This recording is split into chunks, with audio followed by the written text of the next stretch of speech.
enjoy a lap now with Jonas Wing, the Swedish rider. The first thing we notice is we are going the opposite way round to normal here, anti-clockwise instead of clockwise. That is the track, the mechanics area on the left-hand side we just passed. That's when the mechanics will be signalling the riders during the race. Down this little incline to this dark section at the bottom, it's quite difficult there when the sun goes in. Onto this big jump at the top, oh, really breathtaking. Onto a small set of rollers. Gets quite rutted, as you can see, and this is on the Saturday before the Grand Prix on the Sunday. Open the power up as we go through this rutted section, heading towards this very fast section into this tight left-hander, braking hard on the gearbox, down into first gear, up into second, rolling the throttle on as we pick up power, up into third and fourth of this big uphill jump, takes your breath away, hard down on the brakes and the gearbox into the left-hander. We accelerate again for this next jump. It's quite rutty going into there, going to be quite difficult on race day to get the right line.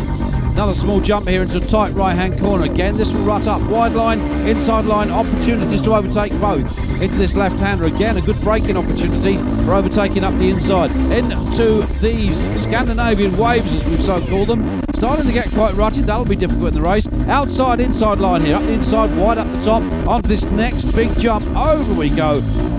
Stomach into the mouth, as they say, into the left-hander, braking hard for that, opening the throttle again as we head down the far side of the track. There's a little right-hand kink here again, very, very tight. Opportunities to undertake and overtake inside or outside. We start to pick up speed as we go under this bridge and head for this, well, it's another big uphill jump, as you can see, massive jump.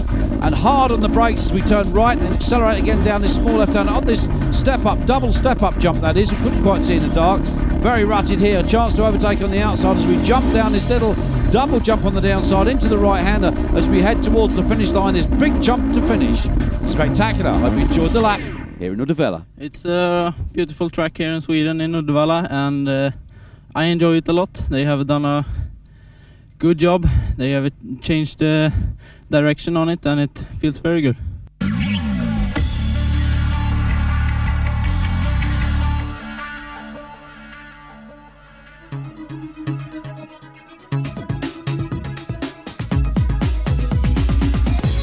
We've got some great racing installed for you here. I hope you're going to enjoy it. The rocks strewn with the spectators. The Scandinavians have turned out in force from Norway, from Finland, well, from all around Denmark as well, of course, from here in Sweden, from Oslo, from Gothenburg. Well, they've all turned out to enjoy the top class MX Grand Prix racing. And there are some pretty young ladies, as you would expect. The opening ceremony, we were treated to the national anthem here from Sweden. The young kids there to wave the flags from the different nations that are around, and the VIPs, of course, here in force. It was a day for shorts, tops as well as the bottoms. A day for young ladies, a day for some fun, and a day for some spectacular bike tricks.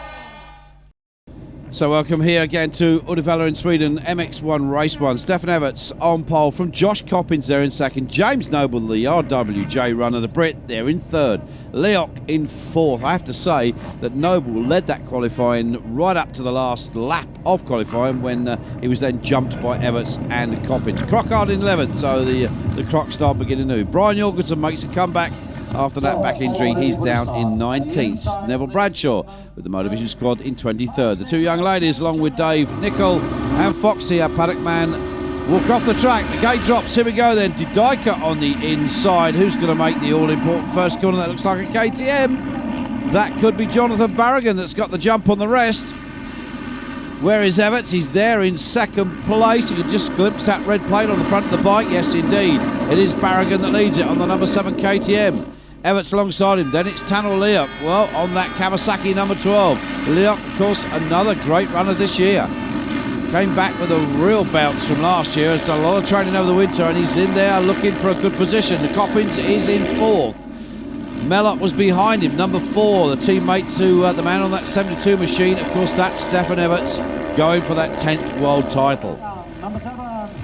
He's won every Grand Prix out of the first 8. He's not won every race, 2 he missed. Beaten by Sebastian Tortelli in Zolder at the first round in the first race. Beaten by Kevin Strybus in one race, but he still went on to take the overall results from each Grand Prix. So he's going for 9 here. Can he get it? Well, a little bit in trouble there for Everts as he gets past Barragan, passes the Spanish rider, now looking to try and pull away because Leok is there And no doubt the two Suzuki men that have dogged him for the last few Grand Prix will also be trying to get on terms with Everts on that Intersports Rinaldi Yamaha as well. So the King, Everts, and there's Coppins making his second Grand Prix debut this season after missing the first 7 rounds with a shoulder injury. But he's back, third on the podium in the Grand Prix of Great Britain. Can he get a podium position here in Sweden? We'll have to wait and see. The Kiwis usually go well here, as Coppins did the year before. Tanner Leok now being caught by Steve Ramon, number 11. So a battle on here between these two for that 4th place. Can Steve Ramon get anywhere near the man out front and maybe snatch his first Grand Prix race win of the season? I have to say it's pretty unlikely, because Everts, as always, is in superb form. He takes the checkered flag in race 1, 25 points, and again, possibly on his way to another overall result. But race 2 is still yet to come. So Everts confirmed the race winner from Jonathan Barragan and Coppins, then Ramon, Leok, Strybers, Crockard and Kenny Dyker. Great race for Gordon Crockard, he's on his way back. Garcia Vico there in 9th, James Noble unfortunately down in 10th, Melot, Jorgensen, Biel, Van Dalen, Tabers and Pirinen 16th on that TM. A little bit further down, Johnny Lind, the Swedish rider, the only Swedish rider really in that top 20 position.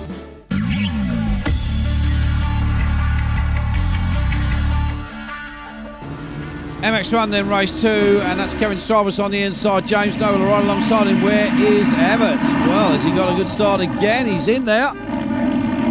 Bit of a melee going into that first corner, a few riders all over the place, but it looks like Everts has got a great start. Yes, he has. And the two Suzuki boys are in there again. 2nd and 3rd. Is that Coppins that's there in 4th?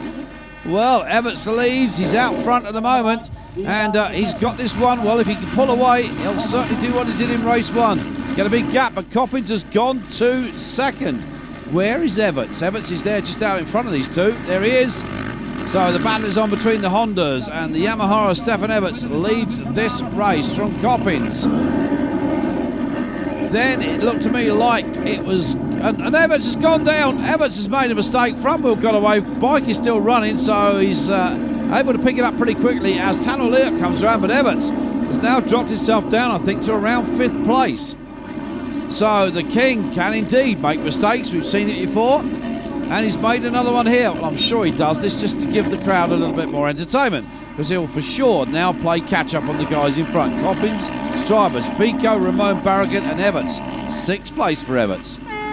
Well, he went past Jonathan Barragan in race 1. He's going to have to do it again here in race 2. Gordon Crocker, great start for him. 7th place. Look at that.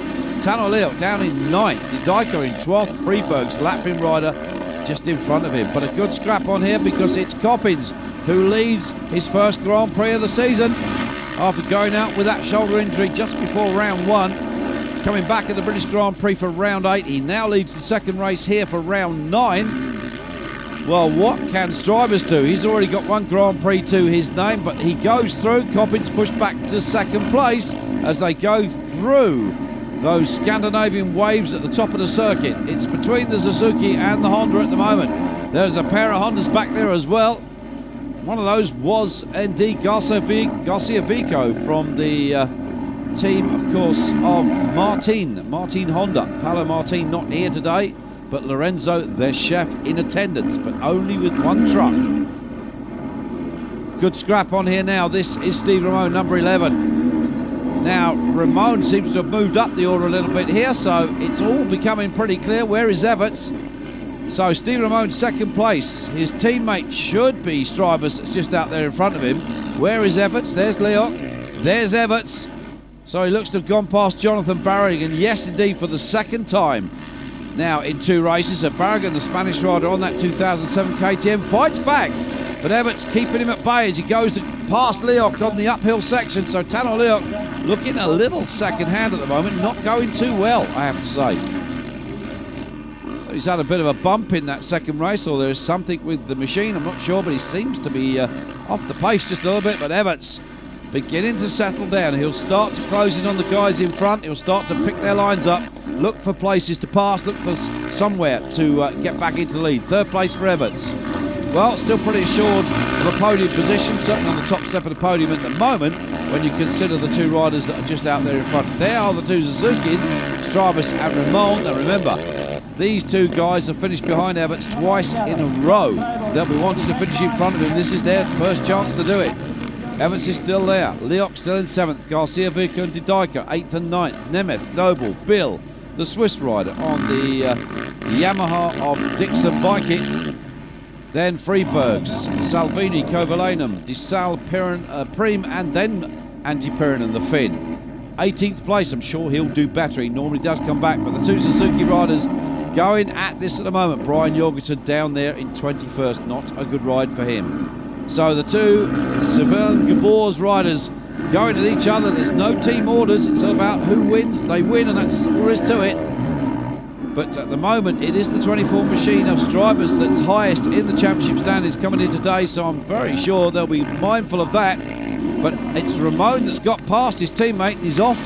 Now he's going, but there's a good reason, because Everts beginning to close the gap as he goes through that very rutted section there, those little bit of bumps and kickers. 2nd place, so he's passed. He has gone past the 24 machine of Kevin Stribus. Now he's setting about closing on the second of those two Suzukis. Can he catch Steve Ramon? Well, Everts, as always, so smooth, a consummate professional. He'll just wear this man down.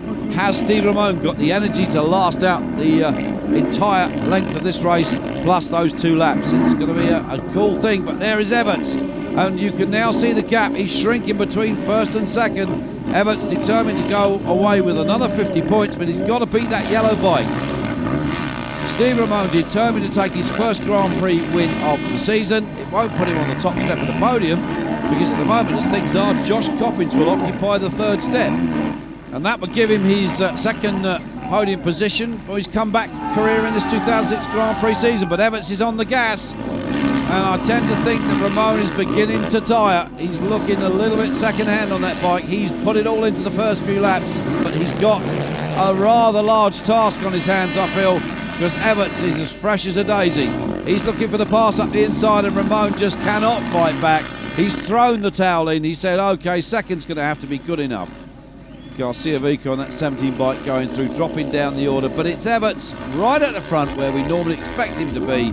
He looks over his shoulder at a back marker that just doesn't get out of the way, but he still goes past him quite safely.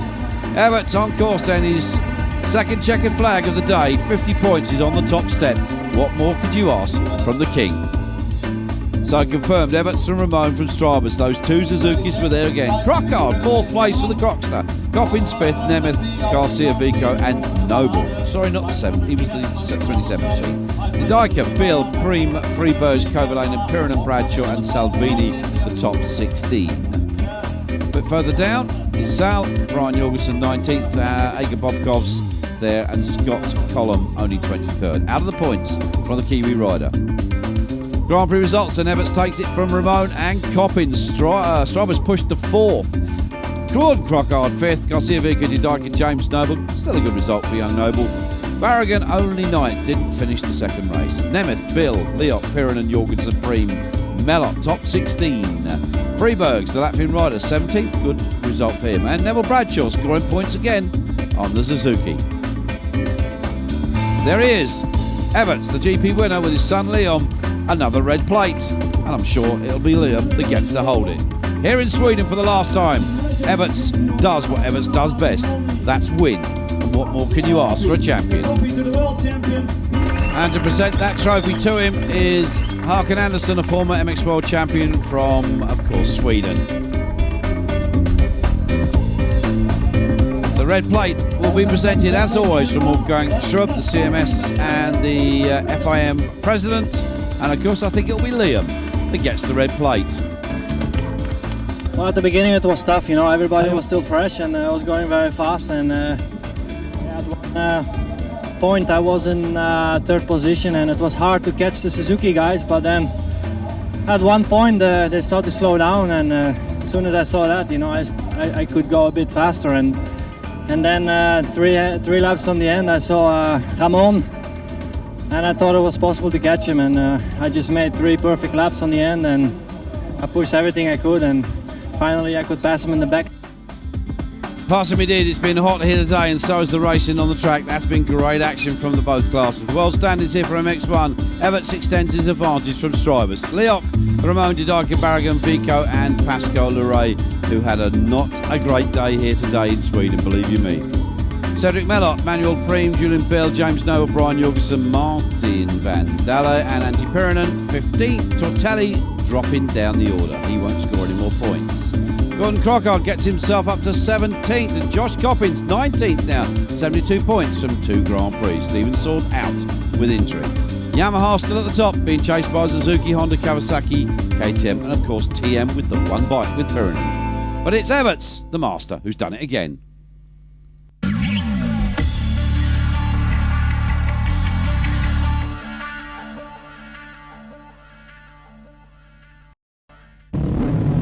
So, welcome here to the Sun City track. Let's take a look around the circuit with our 2 South African riders who, by courtesy, agreed to do a nice little presentation for us. Here we go. Track's looking pretty nice at the moment because this is the Saturday before the qualifying session. So it's not been ridden on that much. It's freshly built. The circuit after the Grand Prix is finished will be taken away, and well, that's how it's done, just like Matley Basin down there in Winchester in England. But as you can see, it's a lovely track, been well laid out and well put together by our track technician. Of course, that is Greg Atkins, the New Zealander, the FIM track inspector, and Johnny Hamilton from the Isle of Wight. So you can see a little long, slow left-hand corner here. Very, very fast. The soil is a kind of, I can't describe it, sort of loamy, sort of clay type soil, which digs up and gets very slippery once the wet surface on top gets away. Big, massive jump there. Oh, your stomach right up into your throat as you go over that one. Into the sand section. That's not true sand. It's more like a kind of gravelly grip, but it's quite tricky through here, and there's quite a big kicker right in the middle. You can go wide, or you can go up the inside. Well, both our riders choosing to go wide. Through this second little set of kickers into this left-hander, you see there's 2 lines, one on the inside, one on the outside. Power it up and get over that jump there. You can do that by taking the outside line. Not so easy on the inside line. Hard braking as you land off that little jump over this second little kicker. Another 2 sets of opportunities here for overtaking inside and outside. This track has been built with the thoughts of providing plenty of overtaking spaces. It will rut up for sure into these little waves. We call these the Sun City Rapids, and rapids they are. We've got another set of little waves a little bit further around, but we're just calling those the small ones. So 2 quite technical sections of the track. It's quite to say slippery out there in places, especially when they've had a lot of fresh water put down. No rain, of course, here during the winter in South Africa. It doesn't rain at all, I can assure you. So a lot of water has had to be brought in and put on the track, but it's looking pretty good as our 2 guys, they do quite a quick lap round here at the moment. Sweeping long right-hand corner you see there, and down to this long straight, couple of big jumps to make your way over. Look at that, that's really, you can see your house from up there. And into our another set of little set of waves here as we come around this top right-hand corner. It's quite tricky just here, a lot of opportunities for overtake. Here we are, first set of little waves. These are certainly not rapids, these are just trickles, we would say. Another set here, caught a few riders out in practice to get the rhythm as you went through there. Hard on the brakes into this right-hander, up past the mechanics area, and that's a lap.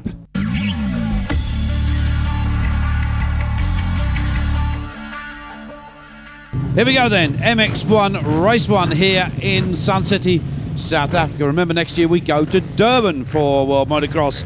So it's our last visit to this fabulous resort, I have to say, because it is basically a resort built on what was an old volcano, and it's an incredible place. So that's the starting list. Of course, we see Stefan Everts at the top. Colin Dugmore, the 38-year-old South African who now lives in Germany. He's here again, and he's trying to score points. He's already done it once in a previous Grand Prix at, of course, in Germany at Deutschenthal. Here we go, race 1 about to get underway. It's Everts up the inside, keeping out for number 2, Josh Coppins, and he's got the drop on the rest. The Kiwi, the Lizard, is out front on the Honda. He makes a change, and this is the announcement. He makes a change next year. He will be in the Intersports Rinaldi team for next year. Will Coppins, he takes the ride of Stefan Everts for next year. Well, that's news if you hadn't already heard it. So Coppins changes, moves from Honda to Yamaha, and it is Steve the Bomber Ramon that's there in second place at the moment on the Suzuki. But Everts is trying to find a way past, and no doubt he will, because he always does. Noble down in 13th, Bill and Dugmore 15th. What a great, Gordon Crockett 18th. What a terrible start for the Irishman. But it's Coppins that leads. Of course, Gordon Crockard, former teammate of Josh Coppins with that particular team. Gordon now riding with Wolfsport, but possibly might make a change for next year, but wants to stay on the red bikes.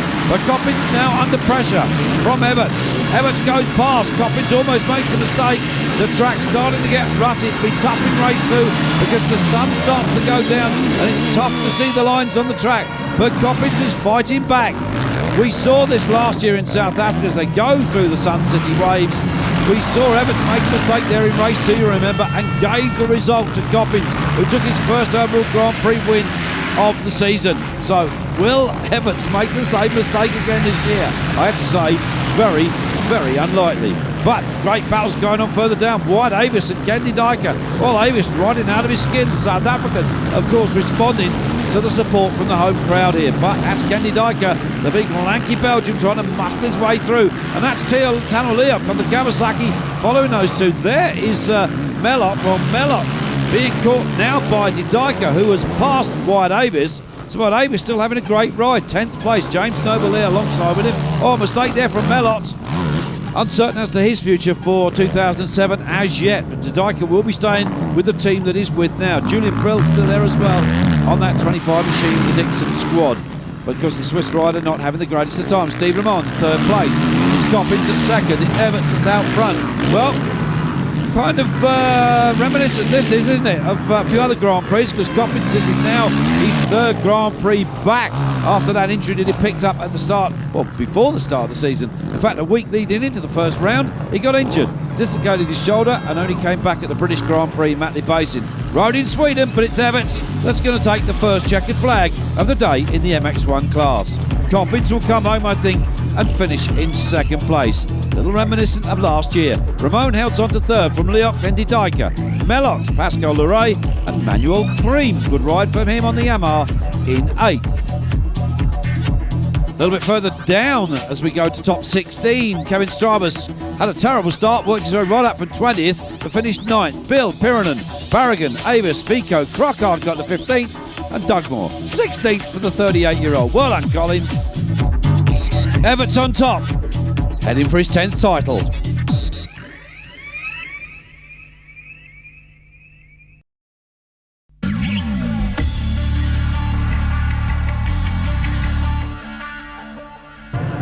MX1 then, race 2. Everts will be casting his mind back to last year when it all went terribly wrong for him. Hopefully he won't wave over the jump if he's in the lead this time round. He's going to keep his hands firmly on the handlebars. They're on the way. Who's going to get that first corner? Is it going to be? That looks like Pirinen on the TM, the Finnish rider. Antti Pirinen got a great start. Well, not there for long because that looks like Coppins that's gone past him. Well, that first jump, well, there is Gordon Crockett on the inside. Didn't quite get over the jump, did Gordon. Having to work hard for this. Did Croc start?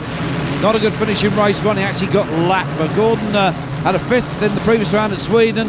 He's on his way back, but just not having the best of luck at times. So I'm sure the man from Newton Ards there in Northern Ireland will be ready for Lockett, which is our next Grand Prix round at the end of July. That is Coppins that leads. Well, remember here, he was the overall winner by winning race 1 and winning race 2 spectacularly when Everts fell just here over that section when he waved to the crowd.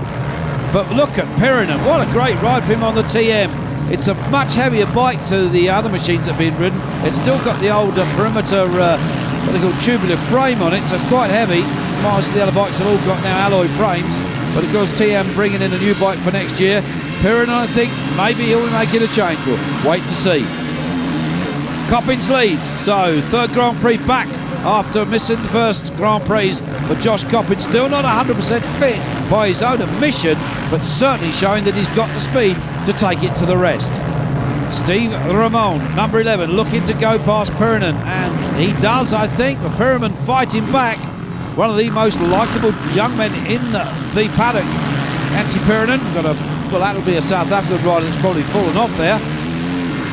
Great marshalling going on here today. They've got yellow flags. Every single marshal has a yellow flag, so if any back markers get in the way, those flags are put out. But here they come, these two fighting for that 3rd position, and Ramon has got it, but Pirinen having a great ride here at the moment. Everts is still there in 2nd. Steve Ramon is in 3rd, and he's now put Pirinen down to 4th, but still for our Finnish youngster on that very unusual, quite exotic machine, the TM, having a good ride. Everts is now the race leader, no surprise at all. Coppins has been put down to second place. Now, will Stefan keep those hands firmly on the handlebars, or will he be tempted to wave once again? If he finishes here today with 2 race wins, that's going to put him on nearly 500 points going to the next round, round 11. Of course, Lockett in the Czech Republic at the end of July, and that's where Everts mathematically could tie up that 10th crown. Well, Kevin Stryver's back in second place. His teammate at the moment, number 11, the bomber, Steve Ramone, there chasing down the Kiwi, the Lizard, Josh Coppins, trying to get past him for that second position. But I can tell you that Coppins won't give this up easily. He'll fight all the way with Josh Coppins. He really is a tough customer. And he rides Blue Machines for 2007. He takes the seat of the man that's currently in the lead of this race, and that's Stefan Everts. So, Coppins, well, he's going to be on a good, certainly a good wage packet, that's no doubt about that. Because Josh now about 28, so he needs to be earning the really serious money, because he's probably only got 2 or maybe 3 or 4 years left in his motocross career. Josh Everts is now 33, so that's stretching it a bit, you know. But anyway, Coppins is hanging on to it, and he just will not let the Suzuki through. But he's going for it. Steve Ramone looking for a chance. But will Coppins fight back? He will, I can assure you, he will fight back. And here he comes. So those two swapping paintwork corner to corner. Just look at Coppins. You would not have believed that this young man has only raced, this is his 3rd Grand Prix this season after being out with quite a serious shoulder injury. And whereas Ramone has been racing from day one. But Coppins has managed to hang on to that second place. He's shaken off the attentions of that Suzuki, and Coppins will now stand, I think, second on the podium. So that's 3 podiums in a row from the Kiwi. What a great ride from him. And next year, he's on a very good chance of becoming the world champion. And no man deserves more after his traumas of that big crash that he had in America a few years ago, where he broke both his legs and his ankles. Big battle going on here. That looks like Julian Bill. Wyatt Davis could be the man behind him. Think it is. Yeah, it is. So good old scrap going on here between the Swiss rider and, of course, the South African rider. There's Tano Leok. He's in 4th place, the Estonian. Well, he doesn't like this track. By his own admission, he said, I don't particularly like this track very much at all. And they've now got the sun right in their eyes. You'll see that some of these riders have put some, they've taped over their visors, put some extensions on there so that they can actually see. But it's Everts who resists the temptation, take his hands off the bars and wave to the crowd. He takes his 2nd win. That puts him on nearly 500 points. Well, you do your calculations at home. Everts, Coppins, Ramone, Leok, Stryver, Sparrigan, Didika and Loray. Top 8, Belgium, New Zealand, Belgium, Estonia, Belgium, Spain, Belgium and France. Further down, Pyrenees, another good ride from him. 9th, Bill. Gordon Crockard rescued something in race 2. Cream, Avis and the 2 South Africans, Avis and Dugmore together. Noble, Liam O'Farrell there as well. Well, further down, Cedric Mellot retired on lap 8. So did the Greek rider, retired on lap 3 with a problem. So there's the South African flag, very proud to hold it as well, they are. It's an incredible country, full of some incredible history. As the sun goes down here, Everts gets 50 points from Coppins, 44. Ramone, Enleok, Didika, Strivers, Loray and Barragan, 23. Scoring, still good points. Pyrenees, 22. Best result so far this season. Bill, Kareem, Avis, Crockard, Mellot, Dugmore and Liam O'Farrell there from the South African Republic, as we'd say. Garcia Vico crashed out and has been taken to the hospital with suspected concussion. Get well soon, our old mate Garcia Vico. Mr. Luigi Sompetti, Stream General Manager, presents the trophy to Steve Ramone. Ian Shrewsbury there presents the trophy to, of course, Josh Coppins. Once again, Balula Schumann, MD Motorsports South Africa, presents the trophy to the winner, Stefan Everts. 50 points, title 10 is on its way. And Wolfgang Strub there, the FIM Simmers president, gives him that red plate. Young son Liam not here to receive it. He's with his dad, his granddad Harry, driving him mad at the moment probably. There's the bike. It's a Yamaha. Today has been another day, a good day, you know. After 2 years of a bit of difficulties here in South Africa. Finally, I won the GP. I'm very, very happy. It's I think one of the only countries I didn't win a GP in my career. So I'm so happy today, that I won in South Africa. It all came to a good end. The track was very rough, and especially the sun was very low in the second race, and it was very hard to see the lines. But I make a good race, and also congratulations to Josh and Steve, and thank you very much. And see you next race, and look at. Everts wins. He'd done it at last, but it's his last appearance here. The rider standings look like that. Nearly 500 points for Everts. Strybus is still chasing, but so is Ramon. Leok, Didike, Barragan, Pascal Leray and Cedric Mellot making up the top 8. But looking further down, Vico there, and he's going to be okay. Preem, Bill, Noble, Jorgensen, who didn't race here today, Pirinen, Van Daly and Coppins now up to 16th with 116 points from 3 Grand Prix. Crockard drops down from 15th and 17th. Vitelli dropping always. Thabus, Avis, Salvini, Freeberg, Sword and Claudio Frederici, who didn't race here this weekend. Yamaha still on top and confirmed Suzuki, Honda, Kawasaki, KTM and TM. But Everts goes to Lockett for the next Grand Prix. Will he make it number 10?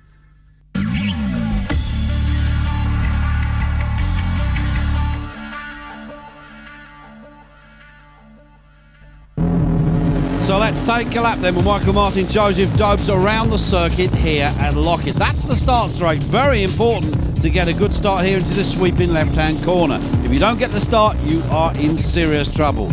Over this little step over jump, as you come to this right-hander, and it turns uphill again.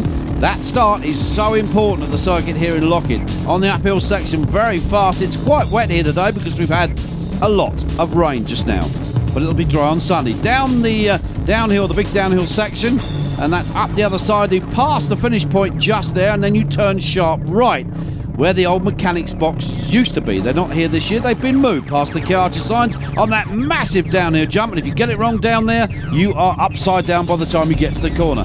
Sharp left-hander, hard on the brakes, hard on the power, up again. Chance for riders to get up the inside of each other coming up there. Hard and fast here on the top gear as we break into this right-hander. Again, we turn back downhill again over this tabletop jump. Quite a steep drop the other side. Track you can see very stony, very marbly. Tight right-hander. Again, an opportunity to get up the inside and make a pass. There aren't too many overtaking passes here on the Lockett circuit. It's going to be tough. Hence the importance of that start. Again, chance there on the outside to get an overtaking move on the double on the downhill. Tight here through this little double section. Very small wave section through there.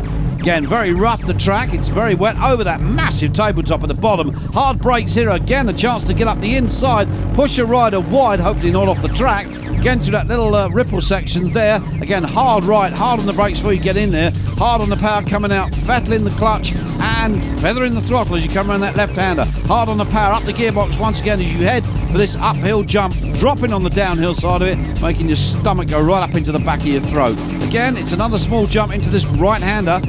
Another place, an opportunity to make overtaking moves off the jump as we push on towards the far end of the track, and we come down to where you virtually join the start straight. At the end of the start straight, you'll see it coming up on your left. That is the start straight into that's first corner off the start straight. Over again this little kicker.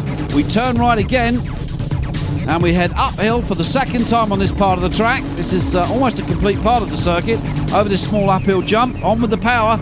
Into this right-hander on this big downhill leap, and it does drop away quite dramatically into the sharp left-hander at the bottom, over the finish jump, and that's a lap here at Lockett.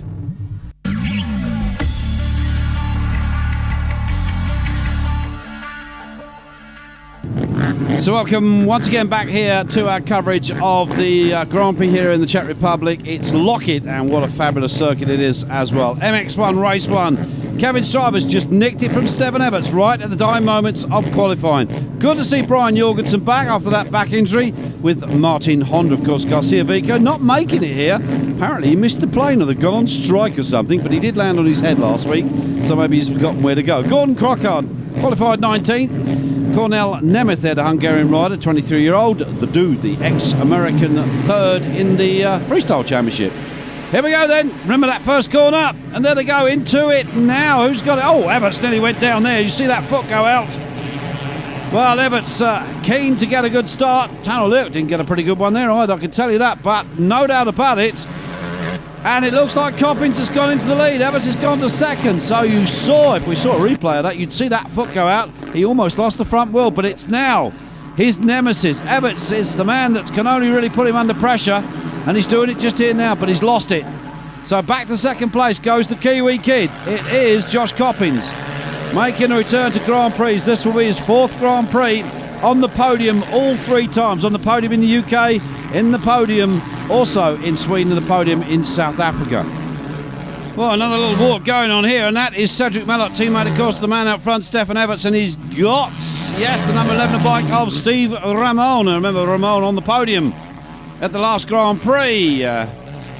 A mistake there by Mellot. You see the bike just slide away from him on that corner and allowing Ramon to go through, and there is Strybus right back there behind Mellot. But this is the fight for first position. Everts and Coppins going at this side by side, looking for a really good result here. Well, what can Stephen Ramon do? Said on the podium at the last Grand Prix. Can he get on the podium again? Or will his teammate, number 24, Kevin Strybus, do something about that? Strybus, of course, second in the championship. Jonathan Barragan back in 3rd place. The points difference, they came here 492 to Everts to 356 for Strybus, and 334 for Steve Ramon, 330 for Tano Loak, and 322 for Kendi Dyker. 3 seconds of gap now as Everts starts to stretch his advantage. There is Coppins. Well, Josh making that return, and he's now confirmed signed for Yamaha. He will take the seat of that bike for 2007. And a darn great big pay rise, I should think, as well with that team. So Josh will be buying up some more land in New Zealand. But Everts, uncatchable, unstoppable, as you would expect, on his way towards that 10th world title and those 100 wins. Everts, Coppins, Barragan, great ride from the Spanish lad.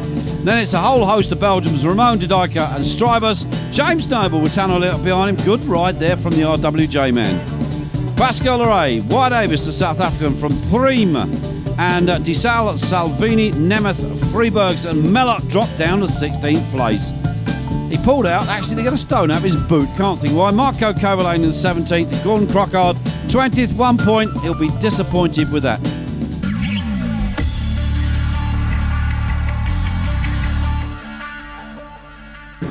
MX1 then, race 2 of this 11th round of the FIM World Motocross Championship gets underway here in Lockett in the Czech Republic, and this time is Everts going to make no mistake? Well, he's not got the best of starts. In fact, on Everts standards, he's got a diabolical start. Buried down in about 6th place at the moment. Well, as they come up the hill, there is Strybus. Is that Coppins in the lead? Well, no, there's not. It's Barragan. Barragan's got a great start again. There's the 2 Kawasaki men, one of those, of course, being Tanner Lurk. There's Everts alongside them. Mellot has got a good start, but Everts is trying to find a way through, and I just caught a glimpse of the number 2 biker, Josh Coppins, behind him, but what a great start from Barragan. That is Tanner Lurk. Up the hill they go. There is Coppins behind Wyatt Davis at the moment, so the South African will know what it's like to see a Kiwi go past him on a Honda in just a few laps or two. So a great battle at the front here. Has the 24 machine. Strybus got the legs for the man out front. Number 7, Barragan. Where is Everts? And there he is back in 4th. He's got to get past his teammate, Cedric Mellot. Number 4, where Mellot goes for next year again. And he's done it. No one really knows. Cedric not saying too much, neither is the team. So we'll wait and see, shall we? Why not? So Everts now back into 3rd. So he wants to now close on the 2 guys in front. In turn, so will Coppins want to try and get on, in with the guys as well. Where is he? We don't see him there in the shot. He's back, I think, in about 5th place. Fight for 2nd position. That's Strybus. Barragan leads it. So Strybus in 2nd. Well, Kevin Strybus so desperately wants to win another Grand Prix. He's just about to charge past Barragan, and he does, because he knows Everts is coming. So, of course, Kevin Strybus took the win at the first race in the Grand Prix of Spain. Ooh, way back now in time, and hasn't been able to take that, repeat that performance since, although he's been knocking on the door several times on the podium in 2nd place.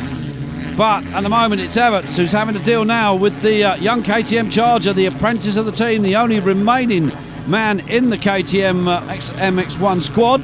George Jobay taking the reins of the squad, losing his 2 top riders at the start of the season. Of course, Michael Pichon pulled out of the race after the first Grand Prix in Zolder, and Tortelli, of course, got injured at the second Grand Prix, but Everts has gone through into second, leaving Barragan back in third, but still a good race for the young Spaniard.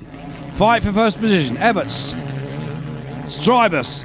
Now, can Strybus keep his head and keep the 9 times world champion behind him? There's Harry. That's, of course, the father, and he's gone through. Everts has gone through. Well, it was just a question of time. Strybus, the young Belgian rider, unable to respond to the king, who has just gone through and said, hey, if you want to beat me, you've got to do it on the track, pal. But Kevin Strybus staying in touch. Where is Coppins? He's the next danger man to look out for. He'll be back there somewhere. And he'll be trying to get back into maybe second place if he can, because he's already been on the podium in 3 times. He'd like to make it 4 and close the gap on the championship leaders. He's got no chance of getting into the top 3, I don't think, Coppins, after missing the best part half the season. But saying that, he's still got a chance to finish in the top 10 as he goes to Yamaha for next year. As will Mark Deruva, signed for Yamaha alongside Coppins for 2007. The other news is, of course, that Stephen Sawler, who's not racing after that very nasty crash he had at Teuschen-Thurl. Whoa, Coppins was almost over the bars. Did you see that? On that downhill braking bumps, Josh Coppins nearly went to examine the underneath of his front fender a little bit more closely than he liked, and he's gone past Barragan. Well, Barragan, I think, just kind of moved over now. Strybus is the next man on the list for Coppins. Can he catch him? And can he catch Everts? He'll try everything he can. He chased Everts right throughout race 1. And of course, Everts knew he was there and knew how dangerous he is. He knows he wants to win a Grand Prix. He knows he wants to win an overall result and spoil the possibility of Everts having a clean sweep for the whole season. He's won every overall so far this year, and he's going to win the one here. So that's 11 overall results for Stefan Everts. He's on 98 now. 2 more to go.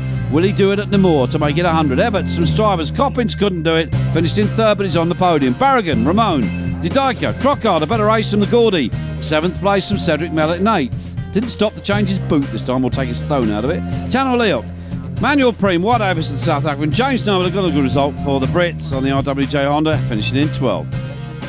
The cool dude Cornell Nemeth finishing behind him. A little bit further down you saw it, Pascal Leray, not a good one for him either, for Danny Tabers either, finishing 24th. That's the Grand Prix result. 50 points for Everts. Coppins second on the step again, 42 from Barragan. Strybus, Ramon, Didaika, Leok and Noble. It's tough out there. Manuel Preem, Abius, Mellott, Lorette, Crockard. Well, 15 points. Gordon might be too unhappy. Nemeth and Salvini, Kovalainen rounding out the top 16. A little bit further down, you see them. There they are. Bob Kovs and Verhoeven, Bas Verhoeven 21st, Coulon there in 22nd. Just only 2 points to French rider. Well, once again on the podium, the presentation to Stefan Everts there. And of course his young son there, Liam, alongside him, who will be 2 years of age next week in Namur. Stefan gets a kiss and a bunch of flowers. Rather unusual bunch of flowers. The red plate will be hoisted out once again, of course, by our old friend Wolfgang Schrupp. But there we are. Team manager gets the prize for the winning team. There is Mr. Schrupp, and presents that red plate. Will he present it to Liam? He's already won a few this year. Yeah, Liam says, thank you, that's mine, I'll have that. Champagne time. Everts has got to be happy with that result for sure. There goes the helmet. Last chance to win one. Today has been a good day, another good day for me. In the second race I had to fight very hard for the first position. Barragan and Strybus was going very well and I had to fight very hard, but eventually I make the first position, and so far it's been such a great season. What else can I say? Thank you very much to the fans, and hope to see you next week in Namur. Well, 98, 2 more to go to make it 100, another record. Can he do it? World Championship standard, Everts, well, he's basically got it now. He really can't be caught by Strybus, but he has to score a few more points. Ramon, Leok, Didaika, Barragan, Lorraine and Mellott still. That second place up for grabs by one of 4 riders. Preem, Garcia Vic, who didn't ride here today. Bill, Noble, Coppins moves up to 13. Jorgensen didn't race here today, pulled out after the first lap with that back problem. Pirinen also down there as well. Gordon Crockard still in 17th with 117 points. Totali on his way down, and so is Stephen Sword in 23rd. Not racing anymore this year. Yamaha still lead the manufacturer standings with Suzuki, Honda, Kawasaki, KTM and good old TM, with Pirinen still scoring a few points for them. Everts waves goodbye to Lockett. and says, can I do it there? In Namur.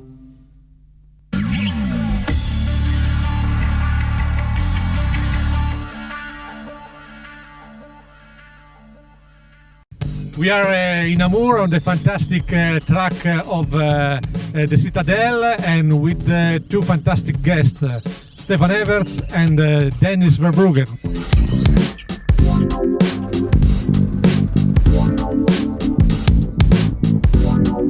So we start with the beginning, and that's the start. It's here at the Esplanade of Namur, and it's a place where we are the most of the time when the people can see us. For the rest, we go inside the woods, and then we just pass by, and that's it.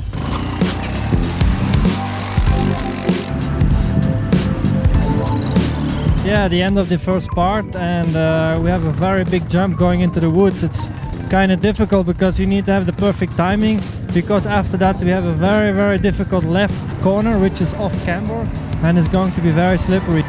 I think this part is okay. It's like most of the tracks you get in the European and World Championship. But I think now the next part will be more interesting for me to learn from Stefan.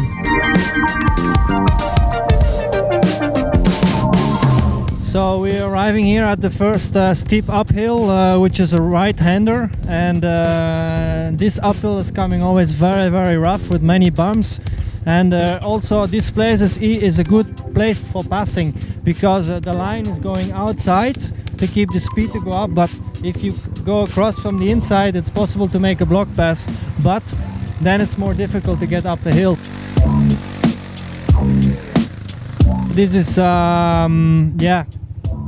it's a difficult point, because you have the downhill double jump, and you don't have so much speed accelerating to this jump. So also afterwards you have the right corner, and the difficulty of this jump is you arrive but you don't see nothing. Here we arrive at one very narrow point, because we have the trees on the left, on the right, and it's coming very rough here, but also some of the roots are coming free from the trees, so this makes it very dangerous and tricky. You really have to look at the right lines.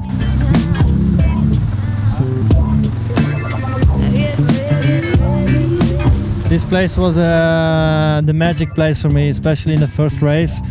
It was not possible to make any passing on the track.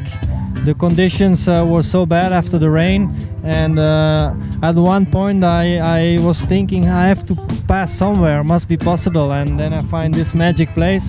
Everybody was going wide, and I arrive from the inside and I just go in front of them, and just before the downhill I pass every time, and it was incredible. It's one of my nicest moments in my career.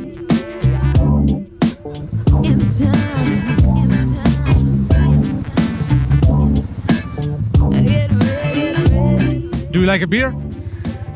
Not so much, you know, but maybe Sunday I like some beer if I can win the championship. But if we talk about beer, we have the great memory here at the cafe. You know, there used to be a cafe, and I remember Hakan Kalquist, 1988, stopping for the beer 2 times. Incredible. Here we arrive at the first uphill from 4. So the first one is the longest. But on the uphill we slightly turn to the right side, and the first one is very long but also very slippery. After we have 3 small ones, and the last one you jump pretty far and you sometimes hit the tree.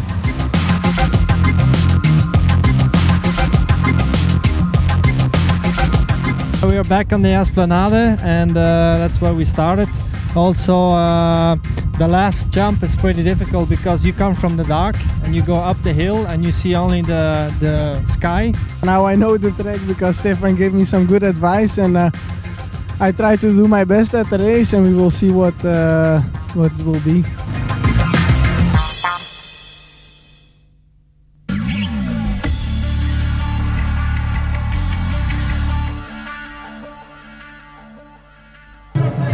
This is it. This is the race they've all come to see. Stefan Everts going for that 10th world title and 99 wins. Leoc second behind him on the line with Steve Ramone, Josh Coppins, the main protagonist. And, well, look at it.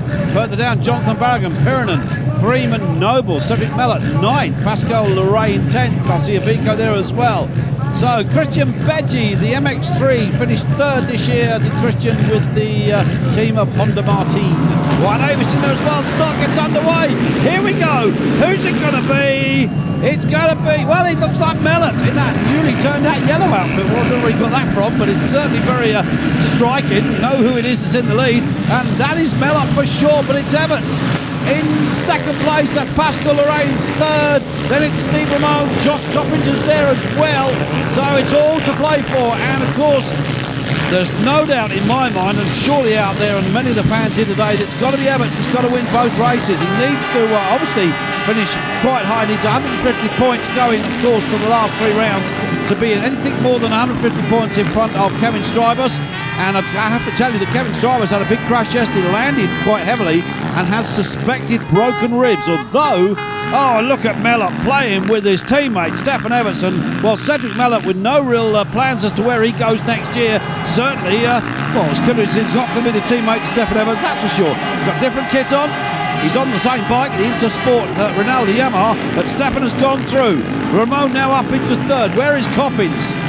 There he is, back there in about 4th, but the battle is on at the front, and look at Mellot. Well, he hasn't signed with anybody. He keeps teasing us by saying he's doing Supermoto, but I'm sure he's not. But nevertheless, if he does, you're quite welcome to join us, because Supermoto is on its increase. It is growing. It won't be long before it's as big as motocross if you support it.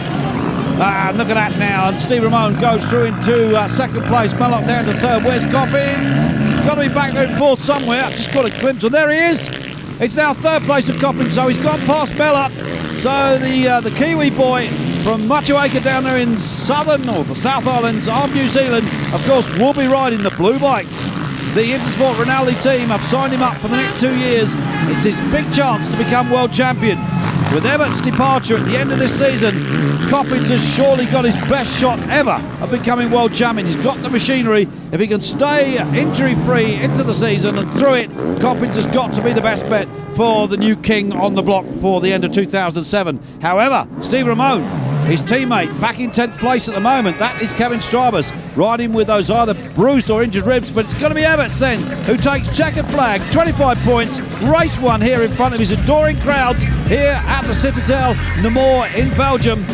It's on. There is Michele Rinaldi says, that'll do, boy. We'll have some more of that. Everts, Coppins, Ramone, top 3, Mellot, De Dijker, Crocker, good race for Gordon Crocker, Pascal Lorraine, Kevin Strybus finally finished in 8th place. Further down, Vico, Avis, Noble, Tabers, Priem, Desal, Coulon, Cyril Coulon and Kovalainen. Marco Kovalainen, the Finn downer in 16.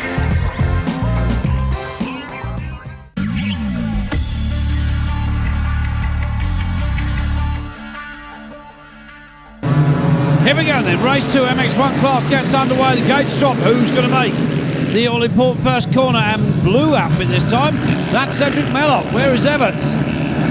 Well, I think he's in the lead. Yes, he is. Everts is there. Where is Coppins? There, I think, in 2nd place. Yeah, Coppins, that looks like. Kevin Strybus in 3rd, Tanner Leoc in 4th. Yes, that's the order as they go through the waves for the first time. Everts, the winner of race 1. Well, this is it.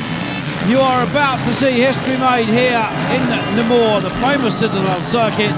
Everts is on course to take his 10th world title if he stays out front and keeps himself honest, keeps the bike on the tarmac or on the dirt, as the case. Sometimes we get some tarmac here at Nemours, as you'll know, as you'll remember the old Café du Monument. But now it's Tanner Leoc. Now is that Ramone behind? Yes, it is. Steve Ramone, 3rd in race 1. Cedric Mellot behind him. Mellot got a great start in race 1 with that yellow outfit on, but this time he's out on the traditional blue. Hasn't got such a good start this time. He's going to fight for it. But Ramone looking to get past Tanner Leoc on the Kawasaki. Has he done it? No, he hasn't. But it's Coppins in 2nd. But it is Ramone that's got past Leoc. Now he's now after his teammate Kevin Strybus. Well, that really much is the battle between the 2nd, 2 and 3rd in the championship at the moment. The 2 Suzuki boys squabbling over that 2nd place. Whoa! Well, you don't often jump down there, but these guys do. Holy smoke, and look at Cedric Mellor. Well, I have to say, he may be leaving next year, he may be going somewhere, we don't know where, but he's certainly given it all, and so is Josh Coppins, making a return to Grand Prix racing. This is only his 4th Grand Prix. He came back in the UK Grand Prix at Matley Basin. Remember, we're there on the 24th of September for the Motocross of Nations. Of course, Everts will be there to represent Belgium, so will Coppins. He'll be there to represent New Zealand, and they've got a strong team. I understand Townley will be back after injury, and Cody Cooper will be there as well. So the Kiwis got a good, strong team. Belgium, well, such a choice, but not really one any rider that's strong on the MX2 class, I have to say. Most of their riders are strong on MX1. That's one of them. Strybus, I feel sure, will be part of that Belgium Motocross Nations team. However, another piece of very useful information that you might like to know about is that Dave Nicola, race director, raced here for the first time 42 years ago. Yes, indeed, and he's only 43, so I don't know how he did that, but I'm sure he's telling porkies about his age. So race director Dave Nicola, you'll usually see him at the start of the race with the green flag. He's the big tall guy, raced here 42 years ago. Well, of course, the Nicol family, famous, of course, Kurt Nicol, 4 times runner-up in the World 500cc Championship. Now, of course, the one of the big men with KTM in America. But there is the big man with Yamaha here in Europe, Stefan Everts, heading towards title number 10. Grand Prix overall victory 99. He'll make the 100 in Ireland for the next round. Of course, we're there on the 27th of August at Desert Martin. Remember, people, it is on Saturday and Sunday this year, first time ever in Ireland for a Grand Prix to be on the Sunday, but not the normal Friday, Saturday and Sunday, but come early if you want. Of course, organised by Northern Ireland Events over there, so they're doing a grand job. Of course, we've got the Supermoto of Nations there as well, and there's Harry, and that's Harry's daughter, and that looks like, yes, that's Carlo Rinaldi alongside him, but it's Everts that's going to come round and take the win. 50 points. Well, it's really irrelevant now because he's got 10 world titles. The most winningest rider in the history of motocross racing. He's done it all. 125, 250, 500. MX, well, he's done it all. It's just, there's so many accolades I could pass on this man, but there it is. He's done it. Harry in tears, you would expect that.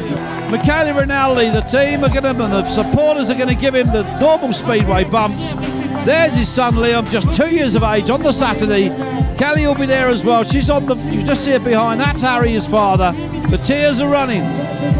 The fans have gone mad. Giuseppe Longo, great friend there of Stefan Everts, congratulates the man. 10 world titles. You couldn't ask for more. Everts wins them from Coppins, Glenn second place for the New Zealander, Ramon Strybus, Mellot, Noble, Luray and Preem. Manuel Preem, what a good result for him. Garcia Vico from White Avis, of course, you can see the rest. Danny Tabor's there. Christian Bergy, the MX3 rider, on the 150 bike, having a great finish. Everts wins it then. Belgium look in first, third, fourth, and fifth with Strybus. In fact, finally bringing the bike home in that fifth place. But the championship is won. Gordon Crockard finished 11th. Not a good result for Gordon in the second race after a good result in race one. He crashed out when he tried to pass James Noble. But there he is, the god.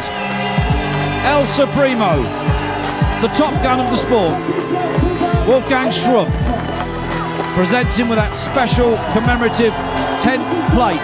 That special, there it is, Stefan Everts, it's 10, and the tears are beginning to flow. Giuseppe Longo, the Ustream president, presents his good friend, Stefan Everts, with that immortal plate, the red plate, 72. Well, the tears are rolling around here, I can tell you. A glass of champagne for the greatest motocross rider of all time. Eric Kapoor's, the organiser here, presents him with what can only be described as something that will take pride of place in his house for sure. And 1990 world champion Eric Kapoor's, on Stefan's helmet he had a tribute to Andrew Malherbe, the 1980 world champion and 1990 world champion Eric Kapoor's. Liam, 2 years of age this weekend. Raspanti, Massimo Raspanti, the Yamaha Motocross team, not the manager, but he's going to be there to pick up the trophies. The Mayor of the Moor presents the trophy to Stefan Everts. What an emotional moment here. The crowd have stayed, the fans have stayed in their absolute thousands. It's unbelievable. That's the man that has done it and will not be back here to do it again. Red plate then presented to him. That's irrelevant. He's won the championship. Red plate or not, 3 rounds left to go, but he's going to go there and he's going to win all 3 rounds if he can to see if he can make a clean sweep of overall results. It's going to be 100 in Ireland. Look at the cake. That's a present for young Liam. Kelly there holding on to the sun. Well, what does Stefan think about that? Yeah, you know, I've won it, I've did it, and I'm so happy to see all these t-shirts, you know, that means I finally did it. It's been such a long way for me. Since 91 I've been chasing all these titles, and it's been a long career, and you know, I'm so happy finally we win the championship in Belgium. You know, I had to win 10 titles to win 1 in Belgium, and for me, I win this title for my fans, and it's an honor of them that I won this 10th championship. I want to say thank you very much to support me through all my career. Thank you so much. Said with great passion, as you believe it would be. Stefan Everts, the greatest of all, winning the Belgium Grand Prix and that 10th world title. He took his 50th, not consecutive, 50th overall result here in Belgium not too many years ago. But there are only words spoken occasionally to explain how great this man is, and there will be words echoed throughout the corridors of the motocross fraternity for years to come. There has been no better. Yamaha on top. Harry, his father, has made the dream come true. Stefan has done it for him. The question now is, can that young man Leon follow in daddy's footsteps? Time will tell. For Yamaha, it's a 10th world title. For us, it's off to Ireland. Hopefully we'll see you there.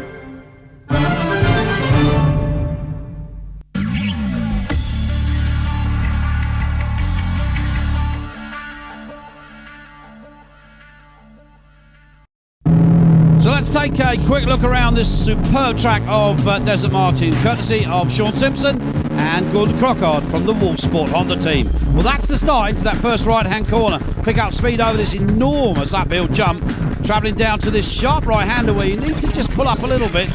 There it is, 2 lines around there on the inside or the outside. Gordon Crockard on that, number 13, Wolf Sport Honda out front. Over to this second jump as you drop down the hill back into the arena so all the spectators can see. Building up speed over this enormous tabletop here, and then this second little kicker, braking hard down the gearbox. 2 lines around this left-hand corner as they pass the mechanics pits on the right-hand side. This is the finish of the race over this jump here. It's spectacular. Again, another little kicker up towards this next tabletop, which is quite diverse. You can either go to the right, as Gordon has just done, or go to the left over the little chute jump there and either up the banking or tight on the inside. Building up power once again as we go to this, the biggest of the jump through this little wave section. This is the biggest of the jumps here at Desert Martin. It's enormous, and the 2 riders not going for the big air over it this time. A little wet here on the Saturday, but that's the second little tabletop, which throws you into a small set of waves onto this tight right-hand corner. Now, this gets to be the roughest part of the circuit during the course of the race. It gets very choppy down there into this right-left flicker, down into this medium left-hand corner, going wide. This is where the riders will start to build up power as they go open the throttle, up the gearbox for this enormous big tabletop over the butt, clearly over that Sean Simpson, as you can see, into another set of waves here just to get a rhythm going through there, into another little kicker, onto another small set of waves, left-hand long sweeping corner, a lot of power, hard on the brakes for this tight left-hander over that little kicker. Again, inside or outside line. Sean opted to take the top outside line. Another little kicker there, another one into this right-hand corner, 2 lines, one on the inside, one on the outside. Jumping down here into this little section. This is where you go between the 2 hills, over this uphill step jump. They will clear the whole jump in the race. Great for the spectators because they look down onto the track. Into this left-hand, around the back of the mountain, as we call it. As they come back up the hill, they will jump back down into full view of all the spectators that are down in the paddock area. So into this sweeping long right-hander up the wall of death section, picking up power once again as we've got this right-hander over that little kicker into this tight left-hand jump. Up the back again, turning left as you start to pick up power as you go down the hill, past where the start straight finishes. And that's a lap here at Desert Martin. Hope you enjoyed it. The track is in very good condition. It's very enjoyable to ride at the moment. Obviously with the sand it's going to get a lot rougher and a lot bumpy, but at the moment it's a lot of fun to ride. Really enjoying it. It looks like it's going to be very good.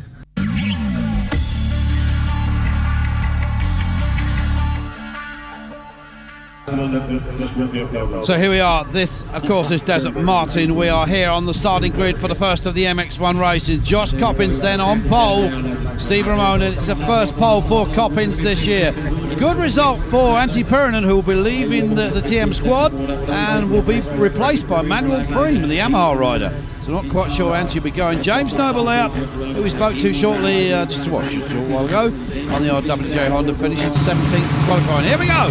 5-second board drops, gate drops. A little bit of rain coming down, and we've had up and down weather here so far, but it looks like the Suzuki, that could well be Kevin Strybus that's got the lead. Everts was definitely there and around second, but it's Coppins on the inside. No, it's Steve Ramone. Number 11, Steve Ramone, the Belgian, but Coppins second, fighting with Everts, and it is Strybus back there in fourth. So Suzuki and Coppins still hangs on to that second place. He's going for the lead. Well, he wants to get past Steve Ramone as fast as he can and try and get away from Everts. Remember, Stefan Everts is going for his 100th Grand Prix win here in Ireland today. He needs to obviously finish overall on the top step. And there's Gordon Crockard. Gordon, of course, the darling of the Irish crowd on that Wolf Sport Honda, will be trying to do something special here today in front of his home fans. Well, come on, Gordy. What can you do? And it's Coppins riding for the team that Gordon Crockard had so much success with in World Championships and British Championship racing just a few years ago. But Gordy, after 3 years of injury, is slowly making his way back. But Coppins, this is his 6th Grand Prix, I think, after his return, after his injury that he picked up at the start of the season, when he dislocated that shoulder, and he's missed most of the season. Everts having to fight to get back into second place at the moment. And he's there.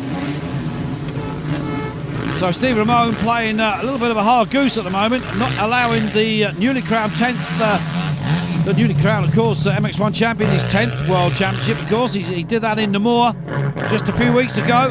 He has now got into the lead. Now he needs to win not just this race.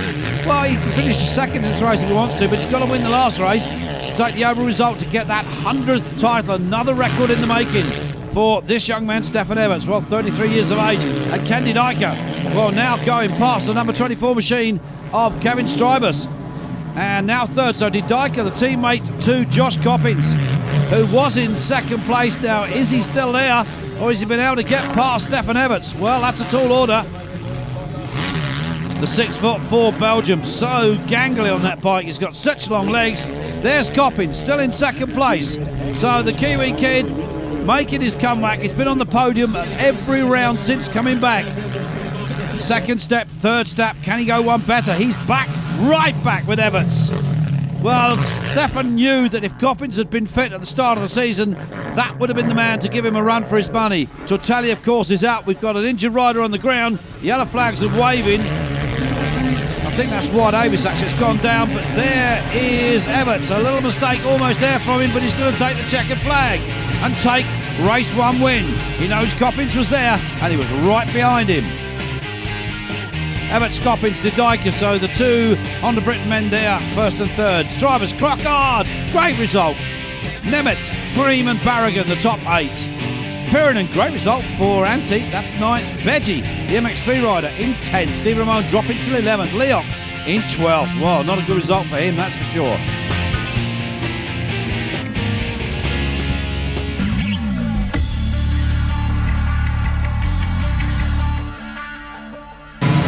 So race 2, it's on the line, the gate drops, here we go. Can Coppins do it this time? Can Everts make it 2 out of 2 and take that 100th Grand Prix win? Another title in the making.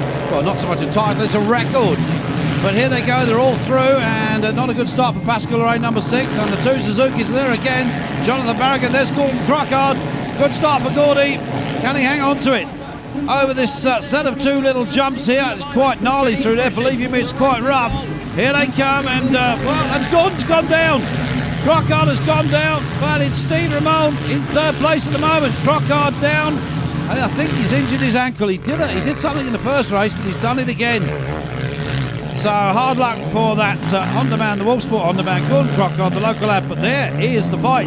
Now for fourth place, Kenny Dyker and the Spanish rider Jonathan Barragan, the surviving member of that KTM squad.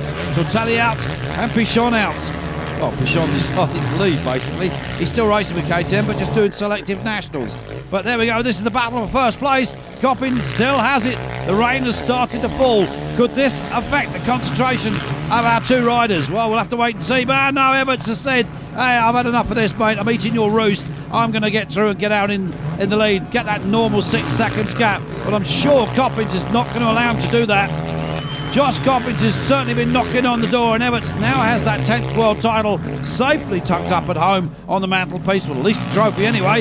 Now he can only go out to try and break a few more records. But at the moment, Josh Coppins is out to create his own record.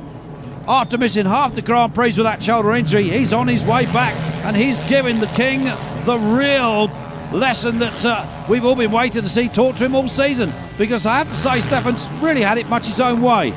Tortelli put him under pressure at the start of the season, of course. Tortelli winning the first race in Zolder. Everts coming back, winning the second race, taking the over result.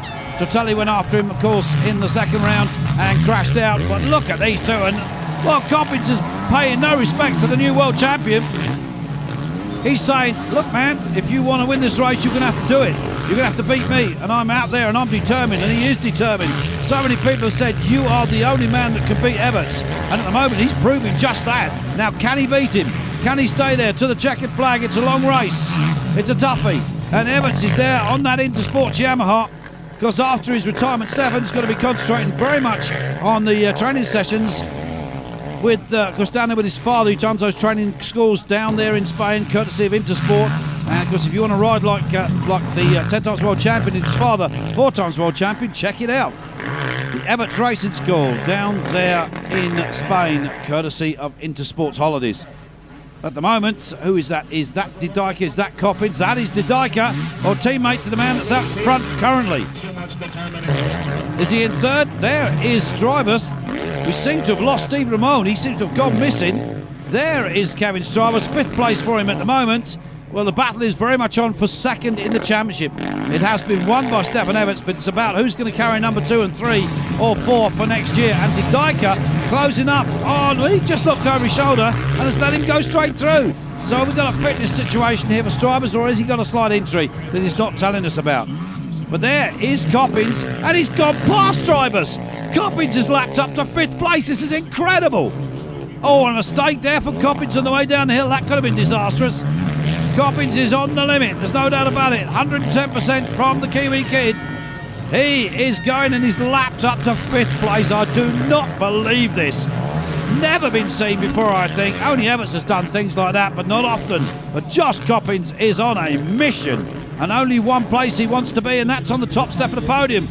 2 laps to go. Second place for Stefan Everts, and he's about, I have to say, he's about 10 seconds behind Coppins. He has got no chance whatsoever of winning this, which means he won't go overall on the podium, which means he won't take that 100th win. He's going to have to wait maybe to Leerup or Erne, and Coppins is on a mission. He knows he's got this. His first Grand Prix win of the season. He's only done 6, including this one. He's been on the step in every one. 3rd, 2nd, and now finally the top step, number 1. He's beat Everts. Everybody said he could do it, and he's done it.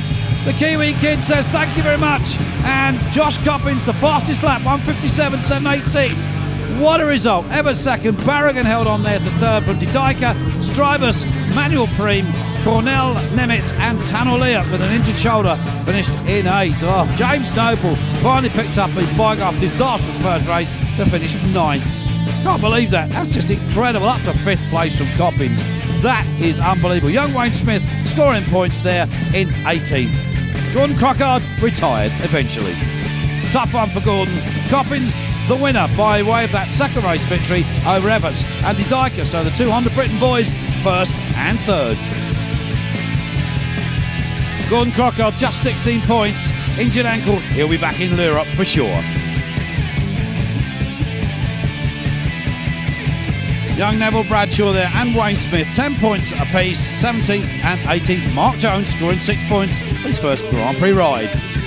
There's the podium, and there he is, his first GP win. Stafford smiling, he's got Liam with him, he's still got the red plate, not it matters because he's already the champion. But Coppins is on the 1 step at last. Billy Rogers, president of the MCUI, presents third place. It is, of course, now Ian Milne, Magherafelt District Council and Mayor, presented Stefan Everts for second. But here it comes, the trophy for the man on the top step. Professor Eric Saunders, Northern Ireland Events Company. It's Josh Coppins that has it at last, and we knew it was going to happen. But the red plate still stays in the hands of young 2-year-old Liam Everts, presented by Wolfgang Schrub, the president of the FIM CMS. What a day here in Desert Martin. It'll be remembered in history for sure. Neil Prince, of course, the winning team manager for Coppins and Didyka. Champagne, it's time to spray. I'm really happy. It was my goal this year, and this is my sixth or so GP this year, I think, and finally I win. A lot of people put pressure on me because they say I'm the only person that can beat Stefan, and I believe this, and today I did it. I'm very happy for me, my team, all my helpers, everybody. Thank you. Josh Coppins then, he's done it at last. Rightfully so. He deserved it, he worked hard for it. World Championship standings, there you are. Well, Josh Coppins still trying to get, he's up to 7th now. Stryber Sanarone still battling over that second place, with Didyka closing up on the two of them. Further down, well, you can see it, Cedric Mellot not racing here today. Brian Jorgensen now retired with that back injury. Garcia Vico didn't qualify. Wyatt Avis got injured in that first race. He's been taken away. Let's hope he'll be okay and he'll be back next week in Lirop. It's Yamaha that have now won the MX1 manufacturer standing, with Suzuki and Honda still squabbling over second, Kawasaki, KTM and TM with one bike still there. But it's Coppins. It was his day. It's Kiwi Day. He'll be back in Lirop to do it again for sure.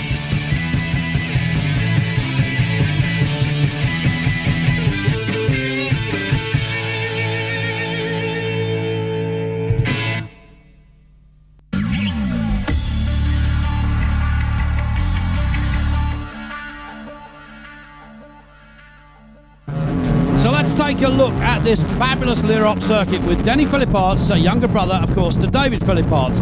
It is a tough circuit, off the start into that left-hander, into this sloping right-hander. If you don't get the right line through there, you are in deep trouble. It's the fence for you.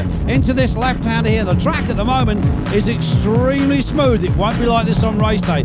Over this rather long 40-foot tabletop, and they're going to have to go for that to get over that, especially the MX2 riders. Onto this short straight, sweeping right-hand corner. Several options here on the inside, on the outside. You can go up the bank to get through there. Tight into this left-hander. Again, a great opportunity for overtaking moves. We head towards this another rather large jump. Here they go. That's pretty big. It's more of a kicker rather than a full-blown tabletop. Again, another small kicker as you brake hard into this left-hander. The track will start to get rough, deep and rutty along these parts. Then heading down into the woods, this is where it really starts to get gnarly, especially on Grand Prix day. Over this small double tabletop, which will rut up quite badly, and so will the landing. It's soft at the moment here, but if we get a bit of rain on it overnight, it's really going to cut up. Left-hander here as we head again into another wave section here along this rather long sweeping wave section. They've got a really, that's the Suzuki wave section, I think, there, and then over into this second wave section. Said he is over the big tabletop down into this chances 2-3 different lines through this corner, but it won't stay like that during the race on Sunday. It will get deep rutty. Over this little kicker, again, 2 chances there. 2 chances here, you go wider on the inside, over the little jump, or stay faster on the outside. Over this second jump, lining up for this third big one. It's a tabletop-ish, so to speak. You should clear that on the day, but it will become very rutted. Into this another little tight left-hander, 2 little kickers into there. Again, I can't emphasise how deep the ruts are going to get on this track and how deep the braking bumps are going to be. It is a tough track, and it's one they say tests the men from the boys. This track takes it all out of everybody, and it does indeed have punishment on the machines. The right-hander, it's a slowish right-hander. Again, it'll rut up. You've got a choice of outside line, inside line. Another set of little kickers here, and they're not really a rhythm section. They're going to cut up and get very deep between each jump. You'll get so deep the riders will disappear. Past the mechanics area, and that's a lap here at Lirop with Denny Philipparts.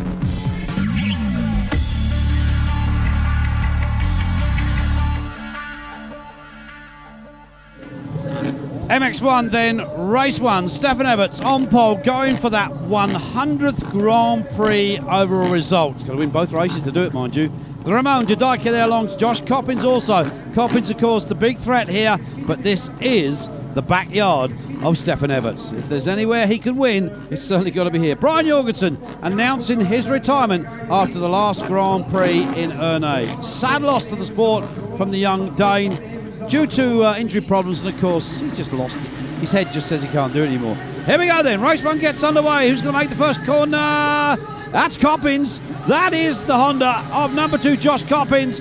But look who's alongside him, 72, the 10th World Championship holder. That is the man in his home circuit, his backyard so to speak. That's Coppins. But we've now got Didaika playing with the 2 Suzuki boys, Strybus and Ramon. Antti Pirinen there as well on that number 15 TM. Well, Pirinen not sure of his ride for next year, but it is Ken Didaika, teammate to the man that's in second place, Josh Coppins, the overall result winner from the previous Grand Prix in Ireland, where he denied Everts that 100th Grand Prix win. Coppins making his return. This is his 7th Grand Prix out of 14 Grand Prix. So I'll tell you what, Coppins has indeed got to be the favourite for next year's championship, and he will of course be riding that particular bike that man's on there, number 72, the Rinaldi Yamaha. So Coppins, I'm sure there's going to be a lot of intense testing going out through the winter to get that bike right into to suit Coppins' riding style. We'll have to wait and see. 2008 can be some kind of season, but that's the man in front of his adoring Dutch fans. Of course, the Belgian fans have travelled just across the border to enjoy it, but at the moment it's the 2 Honda boys going for second with third in the hands of Didaika. Well, we know what Ken's like. He tends to put everything into the first few laps and then burns his candle out. So whether Didaika can mount any sort of challenge on his teammate Coppins, we'll have to wait and see. But I have to say, if he does, it won't last. So Coppins already beginning to spread his wings, already beginning to spread the gap between himself and third place man, which was his teammate. However, there is Didaika now under pressure. That's the battle for third from Steve Ramon. Now, he had a really bad crash in Ireland and knocked himself senseless, got taken to hospital, but he seems to be okay, but I'm sure that's going to have some effect on his pace here today, because this track, as you can see, has now turned into something which is more than just a test of human endurance. It's a test of willpower as well. It's a toughie. Number 10, that is James Noble, and looks to be going a lap down. This is Tano Leok, I think. Yes, it is.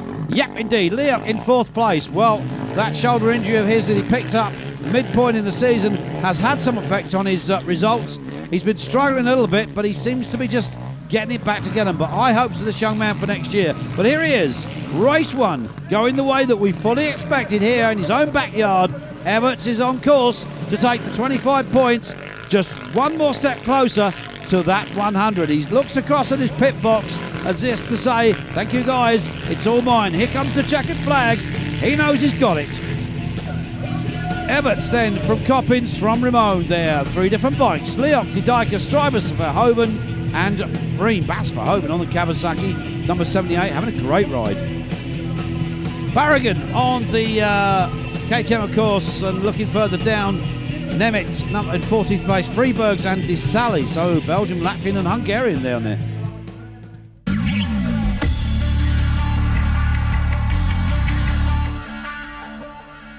Here we go then.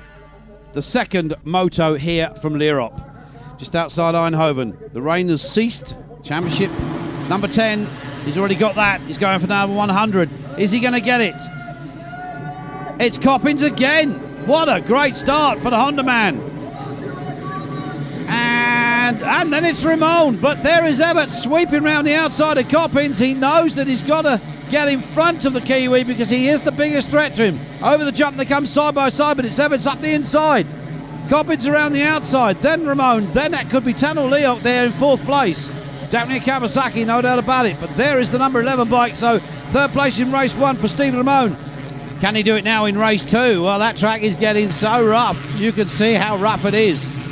So Bas van Hoven down there in 10th at the moment with Salvini and Freebergs behind him, as young Mark Jones, 17th place for the Welshman, making a bit of a comeback, Mark. Nice to see him with us, with the PAR Homes Honda squad. And James Noble having a wicked time of it. Just hasn't been his end of the season, I can tell you. Fernandez riding with RWJ down there in 28th. So the young Spaniard finding Grand Prix racing on a track like this just a little bit tough. And who's to blame him? Here comes Ramon. Right, he's having a look at second. Coppins is there. Can he get past the Honda? Well, it's a tall order. Started to rain again. You can see the brollies are up. But it will make no difference to the track. It's just that the tear-offs and the roll-offs that these riders have they will eventually run out. So vision will be a problem. And I've just spotted the number 7 biker Barrigan, the KTM runner, who is back behind these two. So that would put him 4th.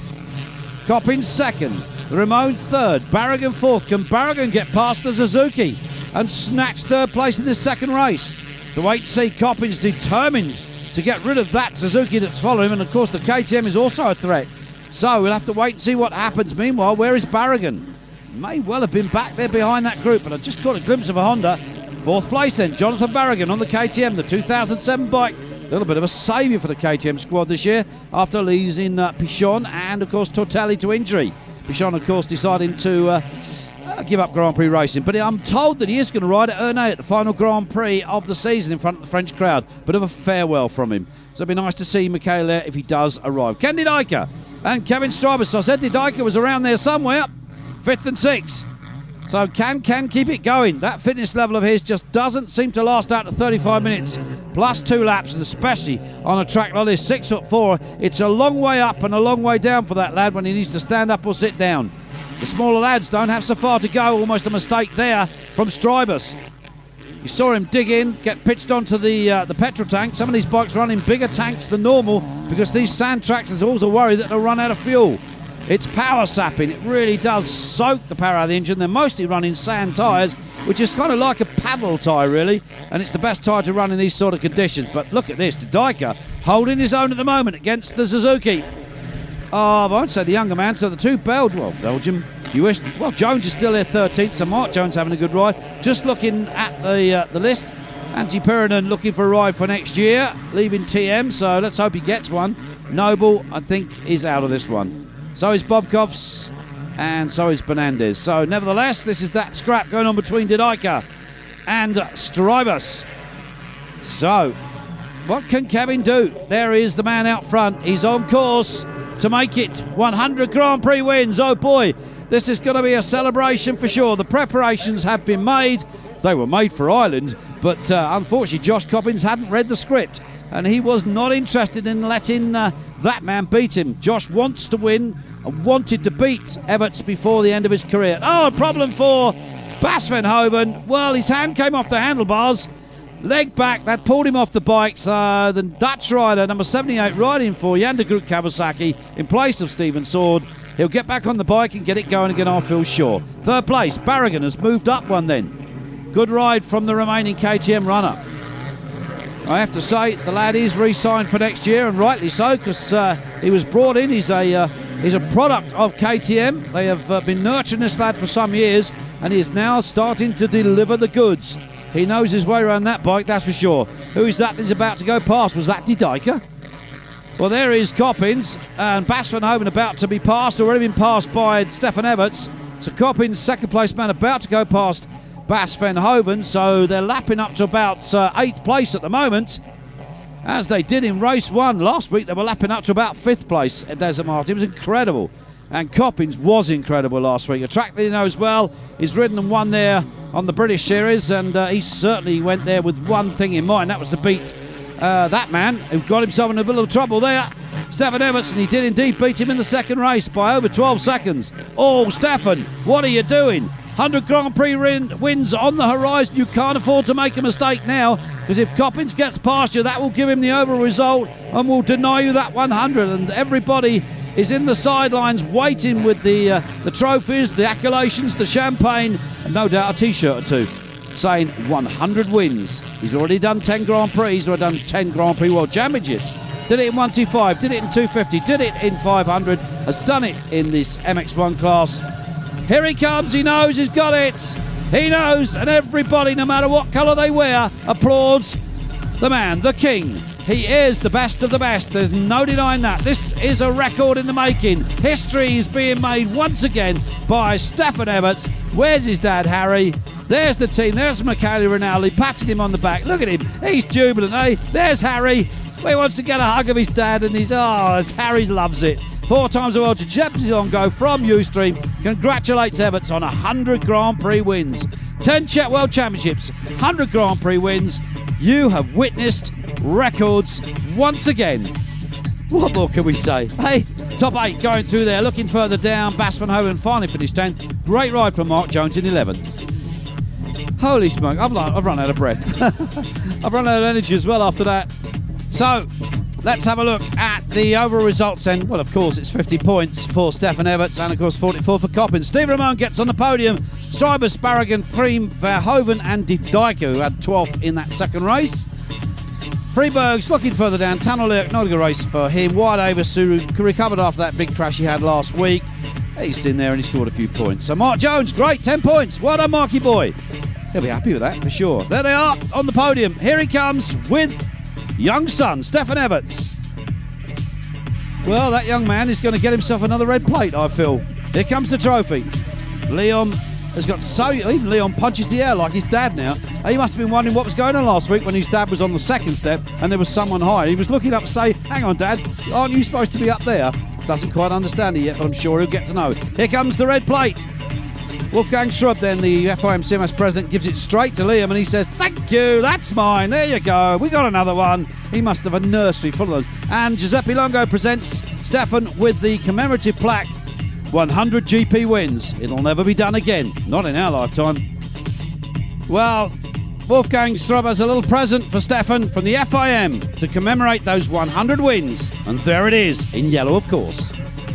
It's been such a long way, you know. I started my GP career in 1989. I was 16 years old, and we're now 2006. So that means 18 years of hard work, very hard work, and especially today to win this 100 is such a hell of a job. The track was physically so hard, and I'm so happy I got this 100. It's a magic number for me.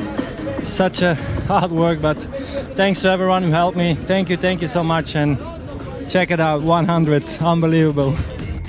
He's happy, so he should be. 10 Grand Prix wins, 100 GP results. He's the best of the best of the best. World Championship standards, well, Everts won it anyway. Strybus and Ramon, De Dijker, Leok, Barragan, Coppins and Preem, all battling for those remaining places with one Grand Prix left to go.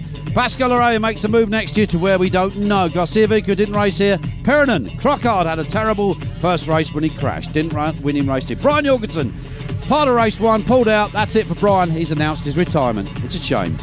Yamaha still at the top, and I think they're going to stay there. Suzuki, Honda, Kawasaki, KTM and TM, 161 points from one rider, one bike, but it's 100 for Everts. Well done.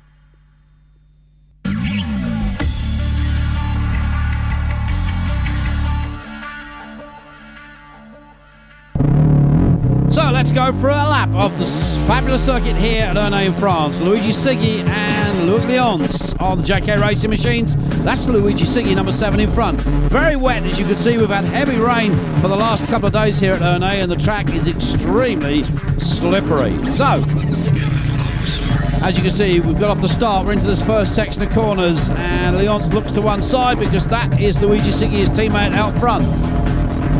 Opportunities for passing on many corners here around this circuit. Of course, we saw some great racing here last year as we go through the first set of waves at the Motocross of Nations 2005. But this is the Grand Prix of Ernée. Track's a little different, but not that much different. Over this tabletop jumper, I'm fairly sure most riders will clear on the Sunday when it becomes dry. But it's very, very slippery out there at the moment, very wet with this heavy rain that's fallen. So Leon's now following his teammate Luigi Sighi into this left-hander, the city corners. He turns left to go down the hill.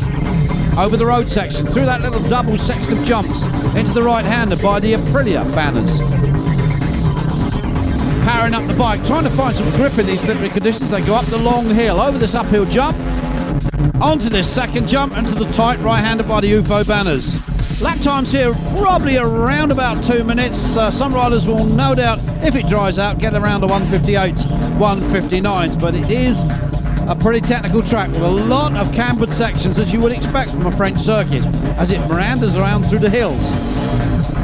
Sighi there looking back for Leons, and there they are, the two together. So Luigi Sighi out with injury much of this year, but still a character with himself. And as he roosts our camera with a whole load of mud from the wet track into the wave section.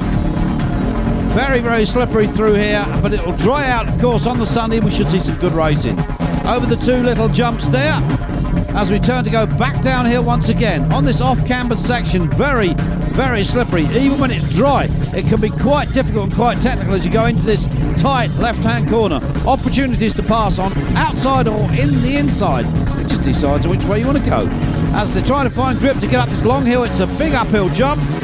Lots of power up the gearbox, launch the bike off, trying to get as far up the hill as you possibly can, tight on the brakes, down the gearbox in this tight left-hander.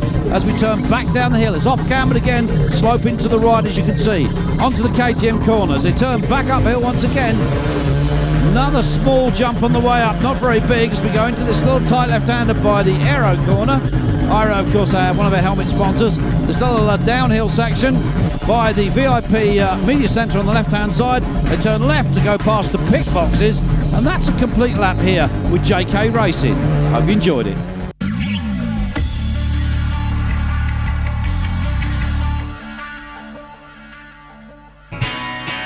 Once upon a time there was a king. Well, you know, this is the way that we start a lot of tales, and also the tale of King Stefan Everts. It's a fantastic tale, and as always, it will finish with a happy ending. È stata una stagione assolutamente it was a season really exceptional. And we knew to have in the team a great rider, because we knew him from the last years. But this year he surprised us one more time. He improved his level, and to know that this would be the last year that he gave us strongest energy and also a new bike adapted really well to his riding style. It was simply perfect. He had an extraordinary wish to win. He didn't risk, he didn't make mistakes. He also learned to start well, and we don't expect more. He won all. He obtained all the greatest targets that he prefixed, and this was the best way to close a career. Questo è il modo più bello per concludere la carriera. This season has been the best so far. You know, in 2003 I make such a strong season with winning 2 classes and at the end the triple class, but I never expected to do a season better than 2003. But this year I've been winning almost every race except Ireland, and I never expect to have such ending of a career season. It's a dream which many athletes can dream of, to end in this way and to win my 10th championship and my 100th GP victory is something incredible. And until now it's so difficult still to realize everything what happened to me, but I think in the next few years I will know more and more what I've been doing in this sport, and I will realize it more, and I can have a nice life afterwards. But also, for the king, nothing is easy. Yeah, it's true. You have to be. It's a very hard life. If you want to be so good in something, you have to work so hard on that, and it means that you have to work 24 hours, 7 days a week. As simple as that. You have to be so focused on every detail. For me, it's after 18 years. There's an ending coming, and mentally I'm tired of living this way. To living with so much discipline is for me it's enough, you know. I had it, and I'm looking out to retire in one way. And after he puts down his scepter. Well, I have all the knowledge in the motocross, and for sure I want to use this knowledge also in my future. But for another protagonist of this tale is Michele Rinaldi. Personalmente sono estremamente felice e fiero I'm di really quello proud che for abbiamo all ottenuto. that we have made. It was an exceptional season. Stefan was wonderful. At the end, so many years of work that we spent together. 6 titles in succession are something that I didn't expect. Maybe that will never happen in the future. For this, I'm really proud for that. We did. This is my last year like team manager, and a period very long finishes. It gave me 11 titles. I am really happy for this, and we look forward to try to have always great ambitions per avere sempre ambizioni and great grandi, results. per cercare di ottenere risultati grandi. And the storytellers are searching for new heroes. Questa storia in parte si chiude, This per cui story dopo for the park sarà is closed. con altri piloti So che after abbiamo già Everts, scelto, will be other riders that have already been chosen. neozelandese, Coppins from New Zealand and olandesi Deruva sono i nostri from piloti the per Netherlands nessuno will be della our stagione riders for 2007 MX class e 2008. in the 2007 and 2008 season. We are waiting for great results, but in the beginning of the season, all the team are working for. But I think that I have made a really good choice for the riders. We work strong. Yamaha deserve a continuity of great results like that of last year, and I make myself a great good luck. And they lived happily ever after.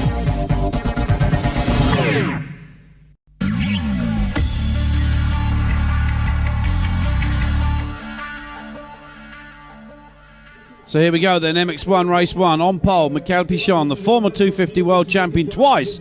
Josh Coppins there alongside him. Gordon Crocker got 9th and Jonathan Barragan in 11th. So here we go, Gates about to drop. That's Pichon on the inside, number 5, making his farewell ride here at Ernée in front of his French fans. Let's hope he can get through the race and score a good result. And there they go. Everybody's so far, so it's a yellow flag out and they're through. Barragan, Everts leads. No surprise, I have to say, with that one. There's Coppins, and Coppins goes down. Looks like Barragan took his front wheel out. And we've lost Pichon. There he is. Michael Pichon off on the start. Hasn't even completed a lap. Well, unbelievable. It looks like, is that Bas van Hoven in third? Yes, it is. Verhoeven coming from MX3 here and sort of kind of standing in, as one would say, for the injured Stephen Sword, who will go back to MX2 for next year, 2007, with Molson Kawasaki. But Everts, the king, leads.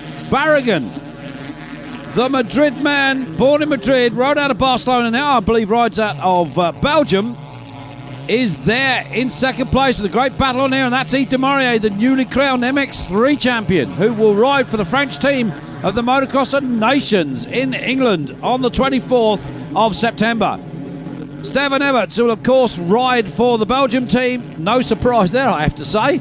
But Yves Demarié, the Fly, well, always a great starter, but doesn't normally have the fitness levels to maintain that speed throughout an MX1 Grand Prix race, but goes well in MX3, I have to say. Well, so much so that he's won the championship. There is Paulo Martin from Honda Martin there in the, and that's his rider, number 8. That's Brian Jorgensen, who announced his retirement at the last Grand Prix. Has got Ken Didyker right there with him. There is Josh Coppins, who fell on that opening lap and who's absolutely storming through the field, about to go past Steve Ramon and Pascal Leray. That's the fight for 8th position. So the overall winner at Desert Martin Ireland, who spoiled Everts' little 100 party by winning the overall result, and out of his 8th Grand Prix after making his comeback after that shoulder injury. And Steve Ramon looking very carefully at Josh Coppins, who will, of course, take the machine and the throne of the Great King for 2007 and 2008. He will ride with Michele Rinaldi. Here he comes, Coppins. Oh, and he's made a mistake. And has he saved it? No, he hasn't. Hopefully he's kept the engine running, so Ramon, a little bit relieved there, has got back through. Well, that's the man that they all came to see. Special bike, special clothing, special helmets, special boots. He wins race number 1. It's the king, Everts.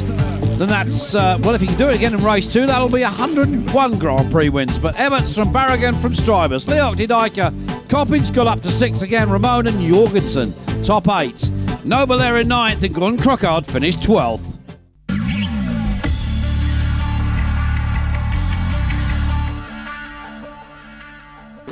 So race 2 gets underway. The gate has dropped. Can Everts do it again and make it 101? Well, Barragan there. Is he there?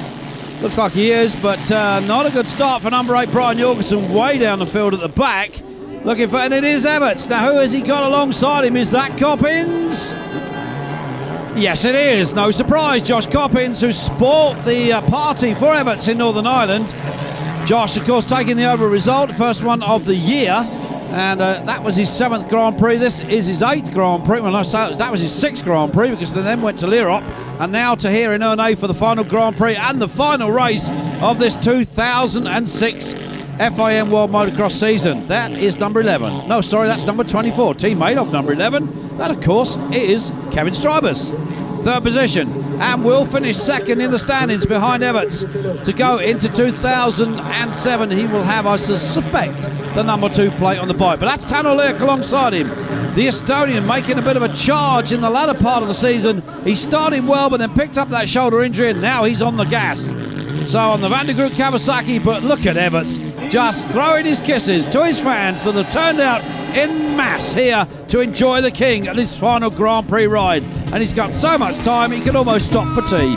Checkered flag, and the final one of his racing career goes to Everts. What a result. Kopp in second, Leok Strybers, Barragan, Ramon, Nemeth and De Dijker. Further down the field, I'm breathless after that, believe you me. Noble, Crockard, Verhoeven, Leray, Van Dale, Preem, Jones and DeSalle. Great ride from young Mark Jones, the Welshman. There's Everts, 50 points. He gets the over result from Leok and Strybers, Barragan, Coppins, Ramon, De Dijker and Nemeth down there in 8th. The Hungarian rider getting faster and faster. Noble, Crockard, Leray, Jones, Jorgensen, DeSalle, Preem and Bas Verhoeven. The MX3 man making good in MX1. But there is the King with that special one-piece suit. Well, I said to Ben Townley, would you be wearing one of those? He said, not likely, but maybe in a year or two's time, everybody will be wearing them. There's the team. Carlo Rinaldi there, younger brother to Michele Rinaldi. That is the trophy. And there's Liam, the young son. Stefan, we already miss you. Where's the red plate? And I'm fairly sure there is Michele Rinaldi taking the team prize. There's the red plate. Watch Liam. Liam will say, that's mine. Thank you very much. And the very last one that his dad will get in his racing career. Maybe we'll look in 14 years' time and it'll be young Liam taking a red plate, all of his own. We'll wait and see. There's the trophy. Jean-Claude Olivier, president of Yamaha Motor France, will present that superb trophy to the world champion. 10 times and 101 Grand Prix overall results. What an achievement from an incredible man.